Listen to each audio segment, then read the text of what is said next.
Olá, bem-vinda à Luterana Floripa. Que bom que você reservou alguns minutos do seu dia para estar com Deus e assim poder ouvir da sua palavra. Nós realizamos este culto em nome do nosso Deus que é Pai, Filho e Espírito Santo. Cada um de nós na sua casa e no seu tempo buscando a Deus em oração a partir da sua palavra, esta palavra que é fonte de vida e que nos orienta na nossa jornada. A palavra de Deus em Romanos capítulo 8, os versículos 15 e 16 nos dizem assim: pois vocês não receberam um espírito que os escravize para novamente temer, mas receberam o espírito que os adota como filhos, por meio do qual clamamos Abba, Pai. O próprio Espírito testemunha ao nosso espírito que somos filhos de Deus. Talvez hoje você esteja vivendo por dentro aquilo que a Bíblia chama de espírito de escravidão. Uma força que te puxa de volta para o medo. Medo de decepcionar, medo de não ser suficiente, medo do castigo, medo do futuro, medo do que as pessoas vão pensar sobre você. É como se a vida com Deus fosse um corredor estreito, onde você caminha sempre tenso, esperando a próxima bronca. Mas a palavra diz algo muito diferente. Você não recebeu um espírito que te escraviza para novamente temer. Em Cristo, Deus não te chama para uma relação de pavor, mas para uma relação de filiação. O Evangelho não é se comporte para ser aceito. O Evangelho é, em Jesus, você foi aceito. Agora, aprenda a viver como filho, como filha. Paulo afirma: vocês receberam o Espírito que os adota como filhos. Isso significa que o Espírito Santo não vem apenas para te dar força moral ou para te deixar mais religioso. Ele vem para colocar dentro de você uma certeza: Deus é Pai e você pertence a Ele. E não um pai distante, frio, burocrático. A Bíblia usa essa expressão tão íntima, tão pessoal, Abba, Pai, algo como Pai querido, Papai. É o grito de quem finalmente parou de fugir e encontrou esse lugar para descansar, esse lugar de aconchego, esse lugar de abraço. E aí vem uma parte bastante profunda. O próprio Espírito testemunha ao nosso espírito que somos filhos de Deus. Tem dias que a nossa mente acusa, tem dias em que a consciência pesa, tem dias em que a gente olha para o que fez ou para o que deixou de fazer e pensa: Deus deve estar cansado de mim, Deus deve estar bravo comigo. Só que o Espírito Santo fala mais fundo do que a acusação. Ele não passa pano no nosso pecado, mas ele também não nos abandona. Ele te convence do pecado para te levar de volta ao Pai. Não para te empurrar para longe, mas para te aproximar de Deus. Então hoje, em vez de correr para se esconder, a Bíblia nos chama a fazer o contrário, correr para os braços do Pai. Confessar os pecados não tem nada a ver com humilhação. Confissão é retorno.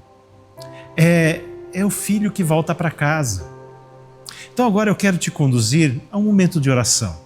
E se você puder, feche os seus olhos aí onde você está por alguns instantes e fale com Deus, mas com sinceridade. Abra o seu coração diante dele. Pai, em nome de Jesus, eu me aproximo de Ti. Eu confesso que muitas vezes eu me volto para o medo, me volto para o controle, me volto para a culpa, me volto para tentar merecer o Teu amor. Eu confesso os meus pecados diante de Ti, pensamentos, palavras, atitudes, omissões, vícios, orgulho, dureza de coração, mentira, falta de perdão. Senhor, eu não quero viver como escravo. Eu me arrependo e me entrego a Ti. Lava-me, restaura-me e me ensina, Senhor, a viver como um filho, com liberdade e obediência. Pai, assim quero dizer que eu pertenço a Ti. Em nome de Jesus é que eu oro. Amém.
Graça e paz da parte de nosso Senhor e Salvador Jesus Cristo a cada um de vocês. Hoje, no calendário litúrgico da igreja, é o primeiro domingo da Quaresma. A Quaresma é esse tempo de 40 dias que nos conduz ao domingo de Páscoa. É um tempo de reflexão, tempo de confissão, tempo de arrependimento, tempo de perdão. Não é um período de tristeza sem sentido. É um tempo litúrgico que nos convida a refletir sobre o significado do sacrifício de Jesus Cristo em nosso lugar por cada um de nós. Na igreja primitiva, este era um período em que os catecúmenos, ou seja, as pessoas que estavam se preparando para o batismo, recebiam o tempo final de instrução. A Quaresma era uma espécie de reta final, uma preparação intensa para a grande noite pascal, quando muitas pessoas então eram batizadas em nome do Pai, do Filho e do Espírito Santo. Ou seja, a Quaresma, no início da igreja, tinha um caráter profundamente formativo. Era um período de treinamento para a vida cristã, era um momento especial para treinar o coração, para se conectar com Deus. Eu compartilho esse momento da história, esse momento inicial da história da igreja cristã, para dizer que a Quaresma não é simplesmente um período para preservar tradições, do tipo deixar de comer carne vermelha, evitar festas barulhentas ou mesmo praticar a caridade. Quaresma é um convite para analisarmos a nossa vida à luz do Evangelho. É tempo de confessar os nossos pecados e identificarmos o que nos afasta de Jesus e do seu amor. Por isso eu quero refletir com vocês hoje, a partir do Evangelho de Mateus, o capítulo 4, os versículos 1 a 11, que nos relata a tentação de Jesus no deserto.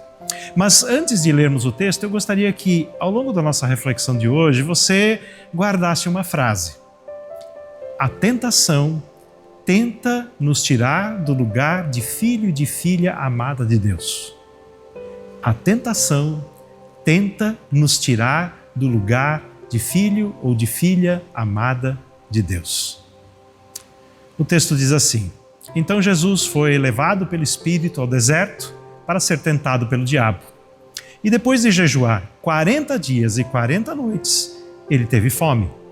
O tentador aproximou-se dele e disse: Se você é o Filho de Deus, manda que estas pedras se transformem em pães. Jesus respondeu: Está escrito, nem só de pão viverá o homem, mas de toda a palavra que procede da boca de Deus. Então o diabo o levou à cidade santa, colocou na parte mais alta do templo e lhe disse: Se você é o Filho de Deus, jogue-se daqui para baixo, pois está escrito, ele dará ordens aos seus anjos a seu respeito, e com as mãos eles o segurarão, para que você não tropece em alguma pedra. Jesus lhe respondeu: Também está escrito, não ponha à prova o Senhor, o seu Deus. Depois o diabo, então, o levou a um monte muito alto e mostrou-lhe todos os reinos do mundo e o seu esplendor. E então lhe disse: Tudo isso lhe darei, se você se prostrar e me adorar. Jesus então lhe disse: Retira-se, Satanás, pois está escrito, adore o Senhor, o seu Deus, e só a ele preste culto. Então o diabo o deixou e anjos vieram e o serviram. Para entendermos melhor o relato da tentação de Jesus, nós precisamos voltar um pouco no relato do próprio Evangelho de Mateus e lembrar do que aconteceu antes de Jesus ser conduzido pelo Espírito ao deserto. Jesus foi batizado. E quando ele sai do Rio Jordão, assim que é batizado por João Batista, o Evangelho relata que surge uma voz dos céus, a voz de Deus Pai, dizendo assim: Este é o meu Filho amado, em quem me agrado. Isto é central para que nós possamos entender o relato da tentação de Jesus. Quem era Jesus? Também quem nós somos diante de Deus. Bem, antes de Jesus pregar um sermão, antes dele fazer um milagre, antes de ele chamar, e convocar os discípulos, antes de ele iniciar publicamente o seu ministério, antes de ele mostrar serviço, digamos assim, Jesus recebe uma afirmação: Você é um filho amado. E mais, um filho amado em quem me agrado. A igreja sempre ensinou que o batismo é um marco da identidade cristã. No batismo, Deus marca o seu povo com uma verdade maior que a culpa que o pecado suscita em nós e maior do que o nosso desempenho, maior do que aquilo que nós podemos realizar. O batismo nos diz assim: você pertence a Cristo, você é recebido, você é chamado, você é amado, você tem um nome e uma missão dada por Deus. É justamente depois dessa declaração que o Evangelho de Mateus diz: então Jesus foi levado pelo Espírito ao deserto para ser tentado pelo diabo. Preste atenção na sequência: batismo, a voz do Pai, tu és o meu filho amado em quem me agrado, e então o deserto. A vida cristã muitas vezes é assim: o Espírito nos conduz para um lugar onde a nossa identidade é provada, não para que Deus nos destrua, mas para que a verdade do Evangelho se torne mais profunda do que as mentiras e falsidades que nós cultivamos ao longo da nossa vida. Então o deserto ele não é sinônimo de abandono. Às vezes o deserto é o lugar onde Deus aprofunda aquilo que Ele falou, aquilo que Ele quer realizar na nossa vida. Então se você está vivendo um deserto, seja uma privação, um silêncio, um cansaço, uma incerteza, normalmente a pergunta que surge é: mas por quê? O texto não responde, mas ele mostra uma coisa: Jesus, o Filho amado, também entrou no deserto, e ele entrou conduzido pelo Espírito. Então pense nisso: estar passando por dificuldades não significa que Deus te abandonou. Estar em tentação não significa que você está sendo descartado, esquecido por Deus. Muitas vezes é nesses momentos que a fé sai do discurso, é que a fé se encarna na vida. O deserto, na verdade, é o lugar em que a gente descobre o que realmente está nos sustentando, o que realmente é importante. Então, no deserto, depois de jejuar por 40 dias, o tentador se aproxima de Jesus e diz: se és de fato o Filho de Deus. A estratégia do diabo aqui não é primeiro empurrar Jesus para um pecado escandaloso, é mexer no fundamento, é questionar a identidade de Jesus, é plantar a dúvida: você é mesmo quem o Pai disse que você é? Você é mesmo o Filho amado? Então prova, confirma, garanta, faça alguma coisa para ter certeza disso. As tentações que nos derrubam não começam com algo muito errado, começam com uma pergunta sutil: será que você é mesmo uma pessoa amada por Deus? Será que você é realmente aceito por Deus? Será que você realmente é perdoado por Deus? Será que Deus está mesmo com você? No texto do Evangelho de Mateus, o tentador procura tirar Jesus do lugar de filho amado de Deus. Ele faz isto oferecendo 3 falsas identidades por meio de 3 tentações. A primeira é a tentação do desempenho: eu sou aquilo que eu faço. A segunda é a tentação da popularidade: eu sou aquilo que os outros pensam de mim. E a terceira é a tentação da posse, do poder: eu sou aquilo que eu tenho. Primeira tentação, então, a tentação do desempenho: eu sou aquilo que eu faço.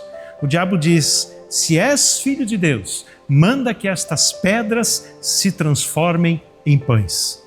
Jesus está com fome, está fraco, está sozinho, e a tentação parece lógica: resolve o seu problema, mostra a competência, prova que você é quem diz ser. Jesus ainda não havia iniciado seu ministério, ele não tinha feito quase nada ainda, poderia ser visto como um fracassado. Mas Jesus responde com a Escritura. Ele diz: está escrito, não só de pão viverá o homem, mas de toda palavra que procede da boca de Deus.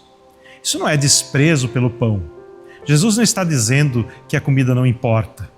O pão importa. A necessidade é real. O que ele está dizendo é que a minha vida não é definida por isso. A minha identidade não vai ser construída em torno da satisfação das minhas necessidades, muito menos por aquilo que eu faço ou deixo de fazer. A tentação do desempenho, ela é muito comum e se faz muito presente na nossa vida hoje em dia. Se você é alguém, prove. Se você tem valor, produza. Se você é útil, então faça alguma coisa. Se você não faz, você não tem valor. E sem perceber, nós começamos a acreditar nessa mentira, de que eu só tenho valor se eu produzir alguma coisa. Eu só sou alguém se eu performar. Eu só mereço amor se eu for útil, se eu fizer por merecer. E isso vai criando em nós um eu cansado, ansioso, um eu que vive como se o amor precisasse ser merecido, um eu que não sabe descansar, um eu que acha que só é digno quando está produzindo alguma coisa, um eu que vive com medo de falhar, porque falhar parece perda de identidade. Mas o Evangelho nos lembra, Jesus não é filho porque transforma pedras em pão. Ele é filho porque o Pai o chamou de filho. E a obediência de Jesus é justamente recusar a lógica de provar valor por meio daquilo que ele pode fazer. Na prática, isso significa que o jejum, uma das práticas da espiritualidade cristã, que é justamente estimulada nesse tempo de Quaresma, onde muitas pessoas fazem jejum dos mais diversos, esse jejum não é, ou não deveria ser, feito para ganhar o amor ou o favor de Deus. É para lembrar justamente de onde vem a nossa própria vida, quem é que nos sustenta. A prática do jejum não é para pagar algo para Deus, ou para conseguir um favor de Deus. O jejum é uma disciplina espiritual que tem como objetivo justamente desmascarar o que está governando a nossa vida no lugar de Deus. Quais são os desejos que governam a nossa vida e que estão acima de Deus. Esse é o objetivo do jejum.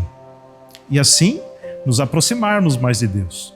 Então, quando Jesus diz, nem só de pão, ele está dizendo, olha, a minha vida vem de Deus. Eu não vou trocar isso por uma prova de desempenho.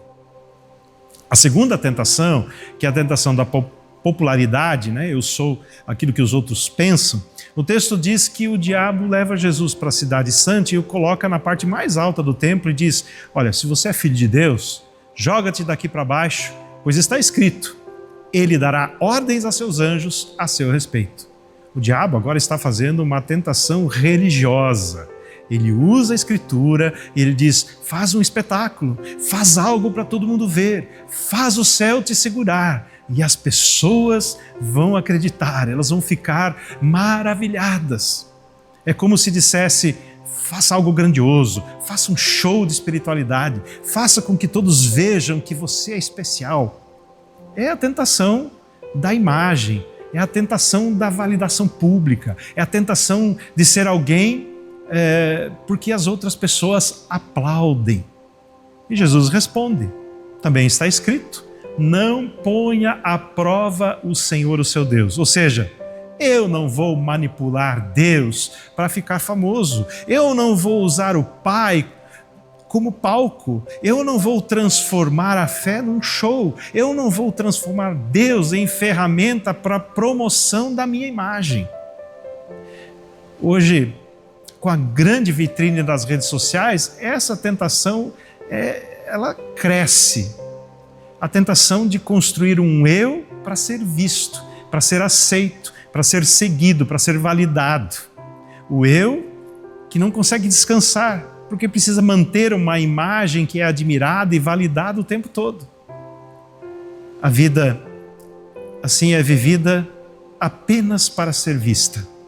E tudo se define pela aparência e pela curtida das outras pessoas. Jesus recusa. Ele não vai se jogar do templo para ser amado. Ele já é amado. Ele não precisa provar, ele não precisa manipular, ele não precisa transformar a sua espiritualidade num palco.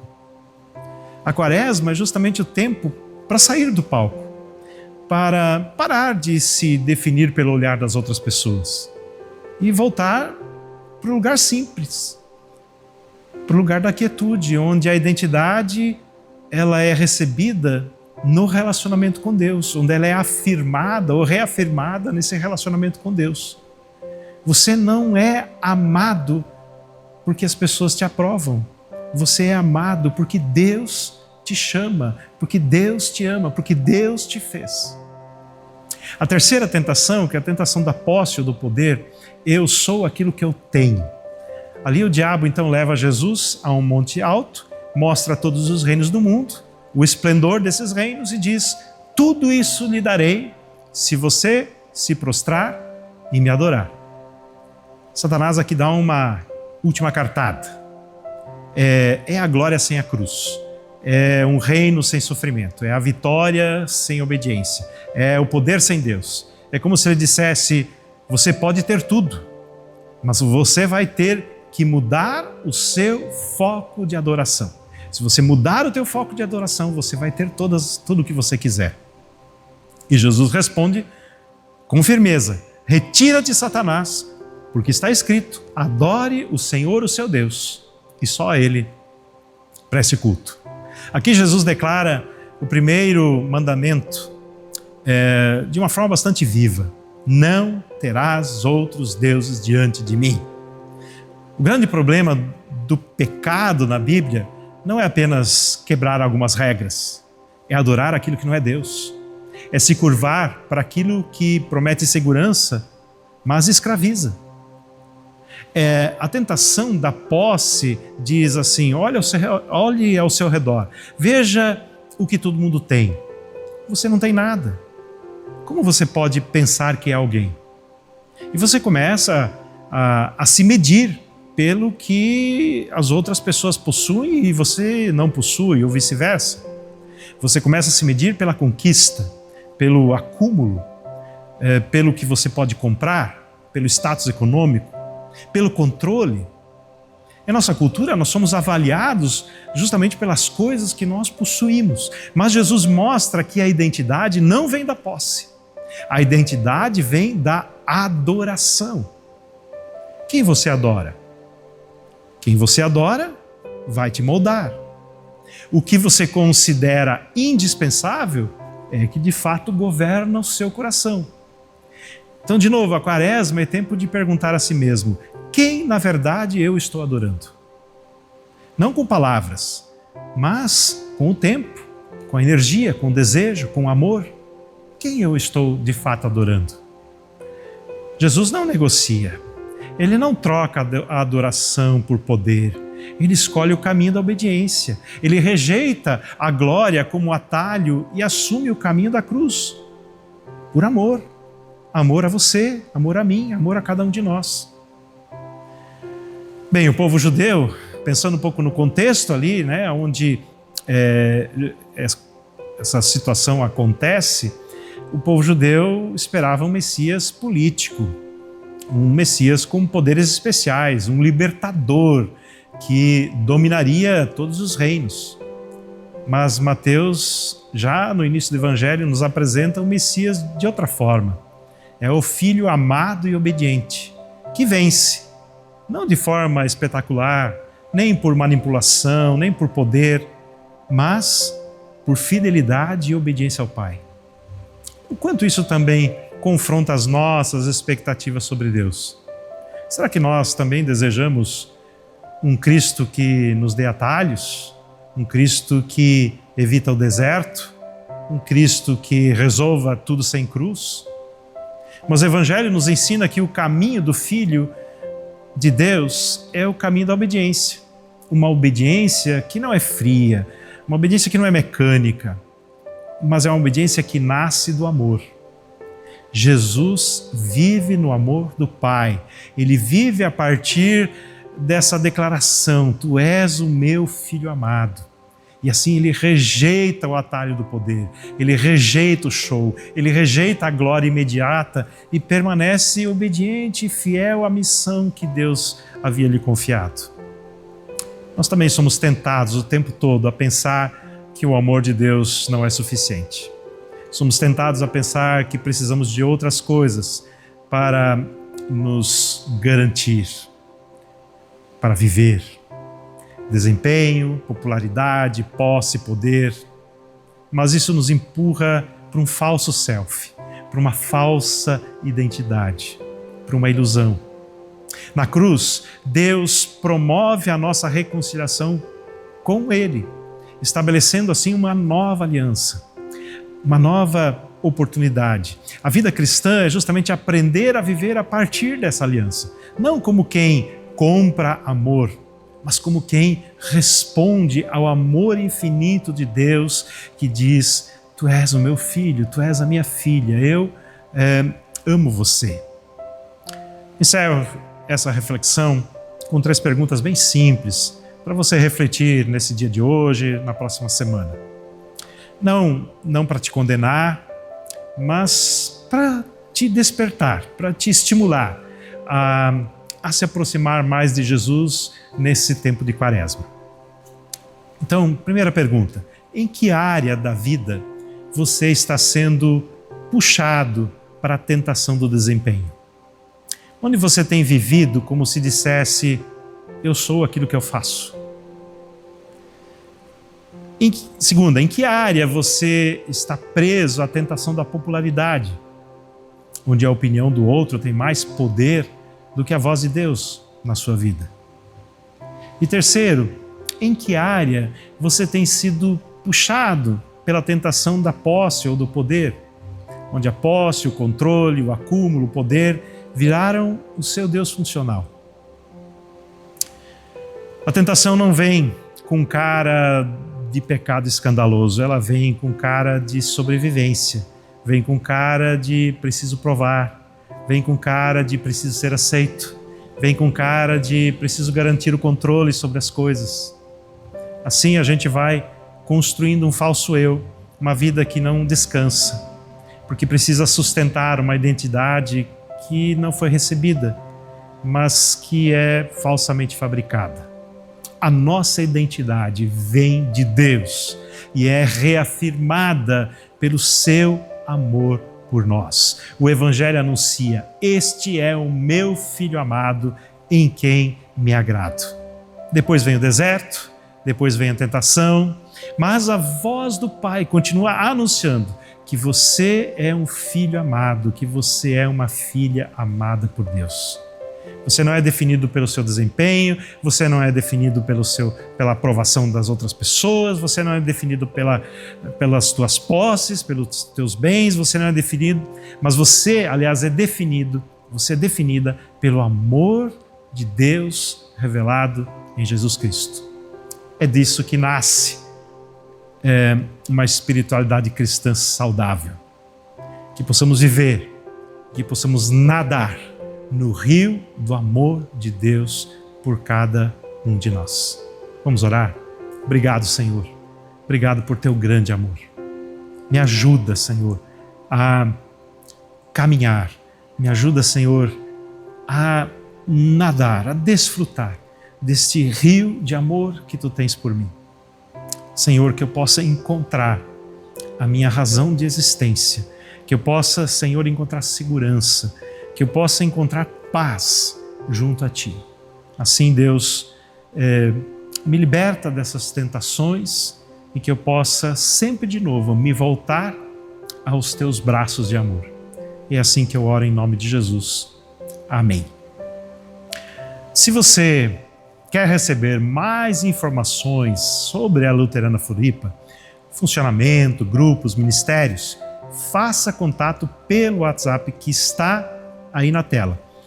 Escaneie esse QR Code e faça também parte assim, do nosso grupo de comunicações. Você vai poder receber as informações da Luterana Floripa. Bem, o expediente da Secretaria da Luterana Floripa no mês de março tem horários especiais de atendimento. Então, peço que você observe as informações aí na sua tela. Se você precisar vir até a Secretaria presencialmente, cuide para vir nesses horários. Outra coisa bem importante, os cultos, a partir agora do dia 1º de março, retornam para os horários das 9, das 11 e das 19. Os 3 horários de culto, 9, 11 e 19, a partir do dia 1º de março, bem como também ministério com as crianças, à noite também ensino confirmatório, Connect Teens, né? Todos os grupos estão retornando.